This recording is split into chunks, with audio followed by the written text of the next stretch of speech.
Hola, ¿qué tal? Vamos a revisar ahora el ejercicio 9, ¿sí? de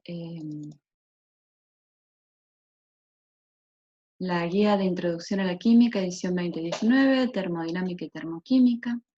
Este ejercicio es un ejercicio de tipo general porque les dice que indique cómo puede calcular la cantidad de calor puesta en juego en procesos en los que una sustancia pura cambia su temperatura y en los procesos de cambio de estado de una sustancia pura.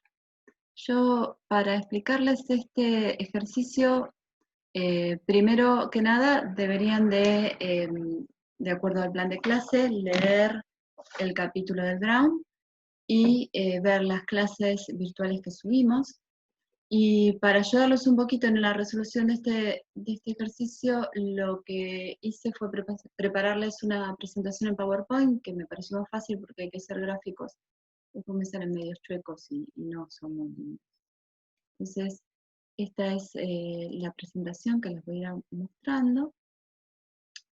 Y lo más importante es que para hablar de lo que le pasa a una sustancia pura cuando uno le entrega calor, necesitamos trabajar con las ecuaciones de la calorimetría. Las ecuaciones de la calorimetría son dos. Una que es la que se conoce como ecuación general, que me sirve para vincular la cantidad de calor puesta en juego con una cantidad de sustancia, con el calor específico de la sustancia, que es típico, característico de cada sustancia en particular, y la diferencia de temperatura que se observa. Esta ecuación se puede usar de muchas maneras. Puede ser que yo les diga cuánto calor entregué y qué cambio de temperatura observé, y entonces ustedes pueden saber cuánta materia estoy usando, qué cantidad, qué masa de sustancia estoy usando, o sabiendo la masa, el cambio de temperatura y el calor, poder determinar el calor específico que caracteriza esa sustancia, o cualquiera de las combinaciones entre los elementos que están ahí.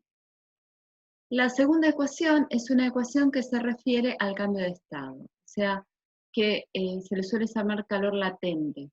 Esta L es el calor latente, suele estar dado en unidades de calorías por gramo. Y me dice, ¿sí?, la cantidad de calorías que hacen falta para que ocurra el cambio de estado de 1 gramo de sustancia.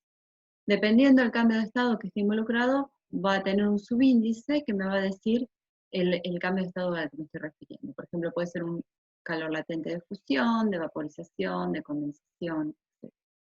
Y la cantidad de sustancia involucrada en el proceso la voy a indicar como una masa. Entonces, el calor que voy a necesitar para hacer el cambio de estado de una cantidad de determinada sustancia, lo voy a poder calcular de esta manera. El calor latente L es específico y característico de cada sustancia. Bien. Entonces, vamos a ver qué pasa. Si yo entrego calor a una sustancia pura, lo que voy a obtener es una curva de calentamiento. Esa curva de calentamiento no es una curva con una forma cualquiera, sino que tiene marcadas zonas muy específicas. Voy a tener, yo marqué acá como indicaciones de lo que le suele ocurrir a casi todas las sustancias puras, es que normalmente va a haber cambios de estado, ¿sí?, a temperaturas específicas que corresponden al tipo de sustancia, a la sustancia con la que estoy trabajando y a la presión a la que estoy trabajando. Vamos a, en principio, suponer que estamos siempre trabajando a un atmósfera. Este gráfico me marca zonas donde hay un aumento de la temperatura, las rectas en rojo muestran una pendiente, y eso, fíjense que implica un aumento en el eje Y, que es el eje que tiene la temperatura, en este caso en grados centígrados. Y hay zonas donde la temperatura no cambia. ¿Por qué? Porque cuando ocurre un cambio de estado, la temperatura se mantiene constante de principio a fin. Eso quiere decir que si yo tengo hielo, desde que empieza a derretirse el hielo hasta que termina de derretirse el hielo, cuando yo le entrego calor, siempre voy a estar a la misma temperatura, que va a corresponderse, si la presión es de una atmósfera, a 0 grados centígrados. Entonces, estas curvas van a estar relacionadas con los estados de agregación de la materia. Voy a tener una primer zona donde el sólido, cuando le voy agregando, le voy entregando calor, va a ir aumentando su temperatura. Una zona donde el calor que yo entrego a la sustancia pura se va a usar para pasar del estado sólido al estado líquido. O sea que voy a tener distintas proporciones de líquido y de sólido hasta llegar a fundir completamente el sólido. Cuando llegue a ese punto, voy a ver nuevamente que el calor que entrego conduce a un aumento de temperatura, y esto es porque va a aumentar la temperatura del líquido hasta que llegue a la temperatura de ebullición.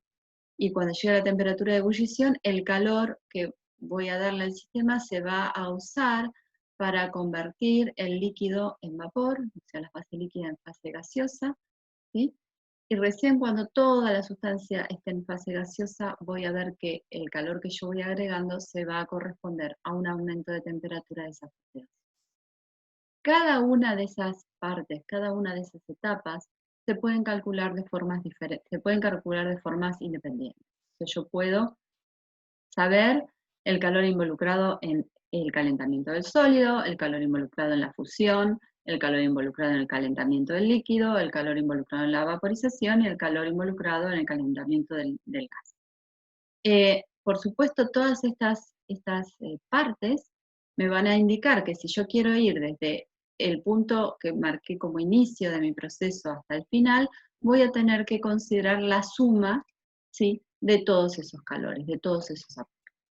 Acá puede haber distintos ejercicios. Puede ser que yo les diga una cantidad de calor y les pregunte cuál es la situación final, y entonces tienen que ir calculando cada uno de estos aportes y ver hasta dónde pueden llegar con el calor que tienen.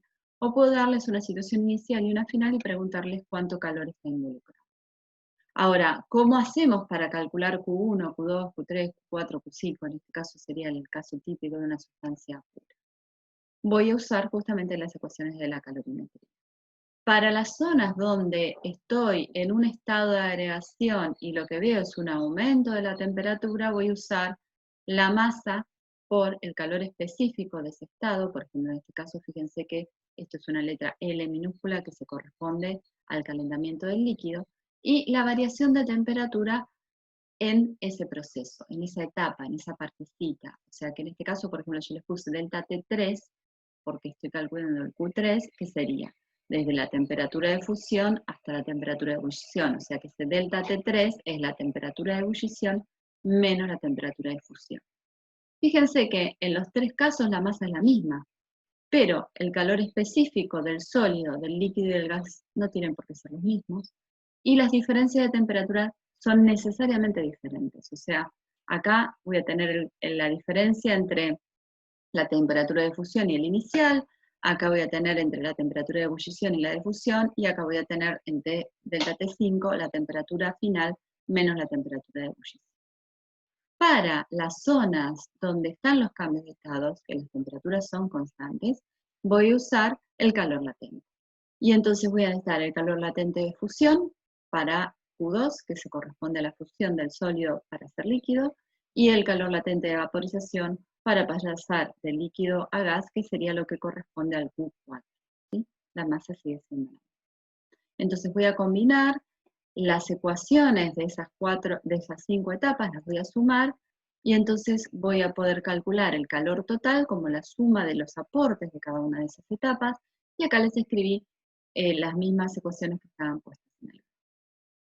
Y hasta acá sería lo que corresponde a lo que pide el ejercicio. Yo quiero ir un poquito más allá. Les voy a dar un ejemplo numérico. Vamos a pensar, vamos a calcular la cantidad de calor que hay que entregar a 10 gramos de agua pura para pasar desde menos 5 grados centígrados hasta 110 grados centígrados. Y acá les doy todos los datos que corresponden para el agua pura, temperaturas de fusión, de ebullición, calores específicos y calores latentes para los cambios de estado. Quiero que en este momento frenen el video, revisen las ecuaciones, fíjense si pueden hacer cada una de las cuentas, porque en la diapositiva siguiente les voy a poner los resultados. Pero la idea es que hagan todos los cálculos, se fijen si salen, y recién después arranquen de nuevo el video, que sería esta hoja, donde yo les puse por un lado, los valores parciales de cada una de las etapas, para que puedan chequear si están haciendo bien los cálculos, y por último, la respuesta al ejercicio en sí, que es la cantidad de calor total que hay que entregar para el proceso descripto, que es de 7.265 calorías. Espero que este video les sirva. Vamos a trabajar un poquito más sobre lo que es calorimetría con los ejercicios adicionales. Y bueno, cualquier duda que tengan, cualquier consulta, como siempre, pónganse en contacto con los docentes, ya sea por el foro de cátedras virtuales o por Facebook. Nos vemos en el próximo video.